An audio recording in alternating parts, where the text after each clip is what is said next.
when you say and use the word monsters, just for clarity so people can understand, of course we're talking about the different levels to you, right? And within the levels that I've discovered in myself, of myself, you got your good versions and your bad versions. And the bad versions I refer to as monsters, but just because they're bad doesn't mean they don't have good quality. And when you're winning and you're succeeding, there's this idea that everything is right. There's this idea that perfection has now presented itself and life moving forward is going to be just an easy road.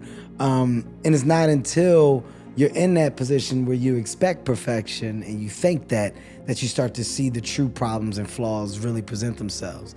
And, my monsters have been masked and disguised in various different ways, but I've been able to pinpoint them throughout the years because some of those monsters grew, got stronger, developed. You're talking about the world of an ego, the idea of who you think you are versus what you are, or the idea of expectations and needs as to what you feel you need and what you have to have. That's a monster that's feeding that, right? That engine of, well, now that I'm making money, this is what I should have, this is how I should look, this is how I'm supposed to be. That's a monster that you're feeding, because ultimately you're buying in to something that you're creating. You're enhancing this world of thought. And it's not till you sit down and you take a breather and you start to really figure out the true definition of happiness for you. You start to really understand the adult that you have grown into and the level of maturity that has now, I guess you can say, have been banked inside the human that you are. You're banking so much over the years, and ultimately you're shaping and molding yourself into this grounded, hopefully this grounded individual that you're proud to look at in the mirror at the end of the day. I had to get to a place to where I was looking in the mirror and I was proud of what I was looking at, and I was okay with checking myself. I was okay with pointing out my flaws. I was okay with knowing what I do well and what I do wrong. And at the end of the day, there's no consequence to always improving. There's no consequence to growing. You're in a time now where people almost frown upon the world of growth. I embrace that. I embrace the world of correction. So the monsters and the world of how to tame them came from me understanding the different levels of monsters that have presented themselves to me over the years, and me getting them to a point to where I put them in a place where I can control them. They're still there. They can rear their heads, but I can say, sit down. That's not necessary. That's not needed. And I can tell when one is trying to take me back to a place of old. But at the age 43, it's exciting to know that I've grown from so much. And the world of want is significantly different than what it once was. I think the biggest memory for me is the one of being complacent. As a child, I wasn't really a kid that embraced the world of challenge, right? I was very complacent. I was okay with being a subpar to low average student, right? I was okay with not trying. I was okay with not giving my all. And I was kind of okay with getting over, right? So the biggest memory that I have in my childhood is like when I got to that early teen years, that 12, that 13, that 14, being sneaky and thinking that you're constantly one-upping someone was that's what I was embracing at the highest level. Do your homework. I did it. Did you really do your homework? I did it. And you taking my word for it and not checking my homework. Oh, I didn't do it, but you think I did. I got over.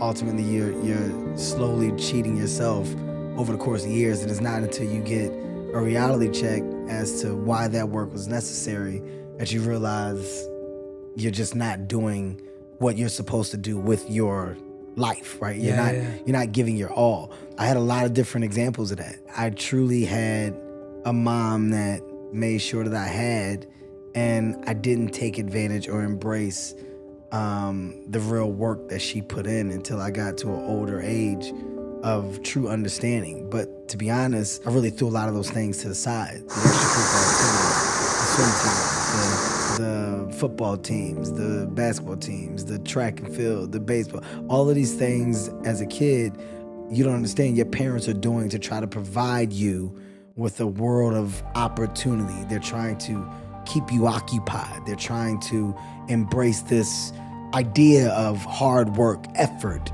activity, engage. They're doing all these things, or all of these things to their kids, or hopefully, right, for their kids, to put their kids in a position to just want the best, compete, study, learn, be excited about their future. That light bulb went off late. Thankfully, when it went off at the right time, and I was able to identify a lot of stuff that I couldn't then. And also, thankfully, that a lot of the lessons that my mom constantly embedded in me about you don't start things that you're not going to finish, you don't quit, apply your all, do this or don't do it. You're not cheating anybody but yourself. All of these things that I heard over the course of time, there was a moment when I got older, it all hit at the same time. But the real memory for me now, looking back, is I'm glad that I do see that I am aware of that, because not being aware of that is the hugest loss. Thinking that I took full advantage, thinking that I really applied or tried myself, thinking that was 100% would be the real loss. So one of my best memories is knowing that at one point I was a slacker. I was the guy that wanted to look like he was doing but never truly was, unless it was something that I loved and embraced. And that was basketball, but the chances of me making that were very slim. But that's, to answer your question, it's a ballpark of those memories that I now look back on that I appreciate, but that also act as the fuel for the hard work and the 100% that you see that I put into everything I do today. Me and my dad, we weren't the closest, but we weren't not close. My dad, at the end of the day, I'm going to love my dad for simply being my dad. Now, my dad's life, had several different versions of drastic downs, right? A small amount of ups, but a lot of downs. I can easily sit here and ridicule or judge my dad for the mistakes that he made or for his past, but that does nothing. I don't like to focus on problem, I focus on solution. So with me and my dad and our relationship, it was always one of solution. Like, you can't go back and fix the years that you weren't present. There is nothing that we can do about that time. We can have a conversation about it. We can talk about it. And then me and my dad talking, my biggest thing was, you don't have to focus on what you can't change. The fact that you're here now and that you made a decision to get clean, to turn your life around, it's never too late. My dad was, 50 plus at the time when he said, I'm gonna go ahead and figure it out. And I'm gonna close that door and I'm gonna work on this other door. This door over here was, like I said, jail, drugs, in and out of his kid's life, to the point where, there was a time when we didn't know where my dad was. And I bumped into my dad on the train. I tell a story. I bumped into my dad on a public transportation in Philadelphia. Like, not seeing him in years, I randomly saw my dad. And my dad was so embarrassed, he got off the train and ran. But it's like, that's where that world and that relationship was. And what I do very well, I don't hold on to grudges or gripes. It takes too much time, it takes too much energy. Things will work themselves out. They never not have. It'll always work itself out. I mean, my dad worked it out, right? Like, it's about the grandkids. And our relationship got better as he embraced the opportunity to be a great grandpa. And seeing him try to do that right was his way of saying, I wish I could have done this right for you. I can't. Like, I know what you're saying without saying it. Sometimes you don't need words. Although some people do need them, sometimes your actions are a little better. And my dad's actions in trying his best to be an unbelievable grandfather made our father-son relationship that much better. And seeing that mend over the time. And just saying, look, I'm not supposed to be here. Dad, look at what your son has done. Look at where I am. Being that I can, I want to make sure that you get to see some dope things in life. Here, let's do this and take that and live like this and do. So things work themselves out.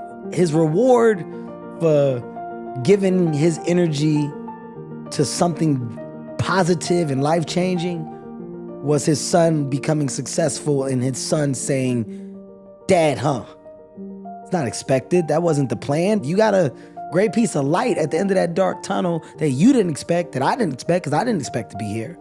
So everything it works itself out. And, and losing my dad is when you look back and you go, yo, he was all right? Like my reflection, my conversation, my words when I speak on behalf of my father, they're so positive and dope because he did good. I'm all right. I came out okay. Mom, Dad, you did good. Like whatever you did to put whatever recipe in this pot, the food came out all right. I'm a good person. I got a good heart. I treat people with respect. Ultimately, I want the most that I can possibly get out of life. I love to love. I'm a good dude. Am I perfect? No. I got some of them imperfections over there. I got some of the ones from over here, from Mom and Dad. Okay. That's life. Of course. I'm going to figure it out, but I figure it out without the want or need for problem.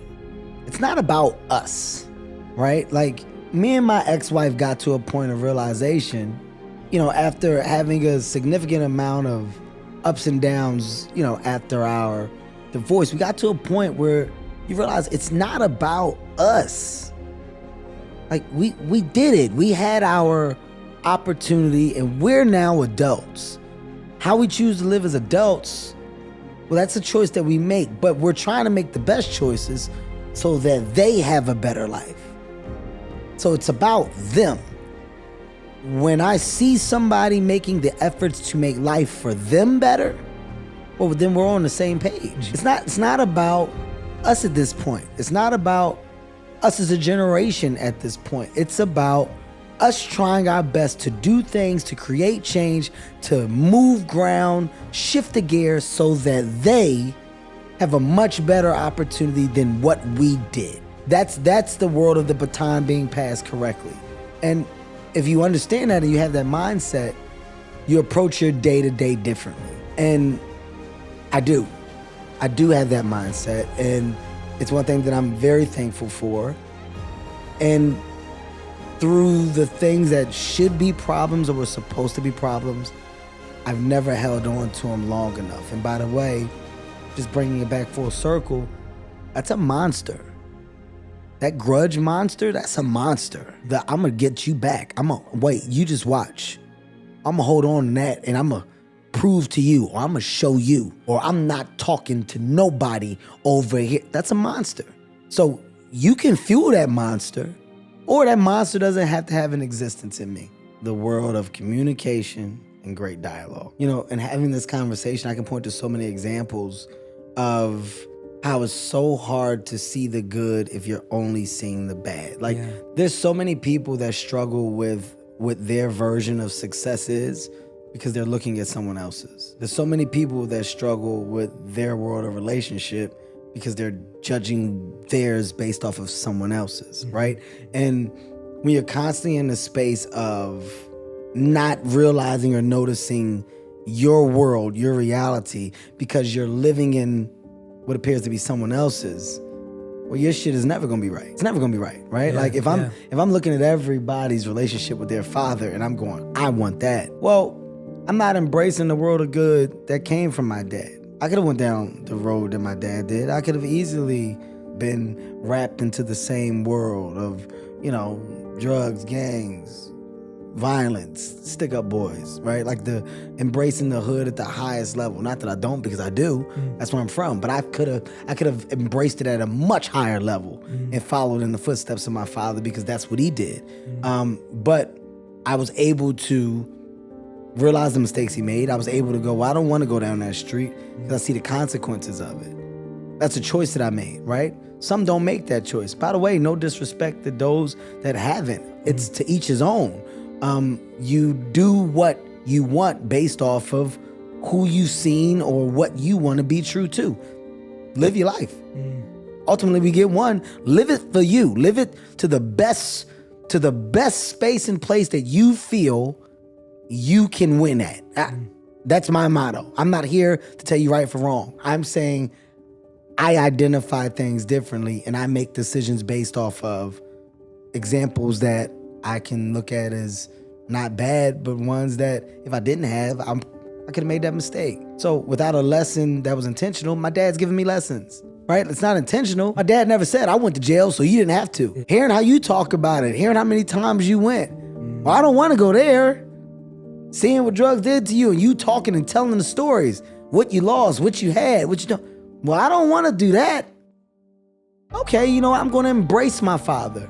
I'm going to embrace this imperfect human being, because I'd be damned if he's not positioning me for personal success and just understanding what I should and shouldn't do. And it seems so logical. It seems like common sense, but sometimes it's not that easy for some. It's not that easy.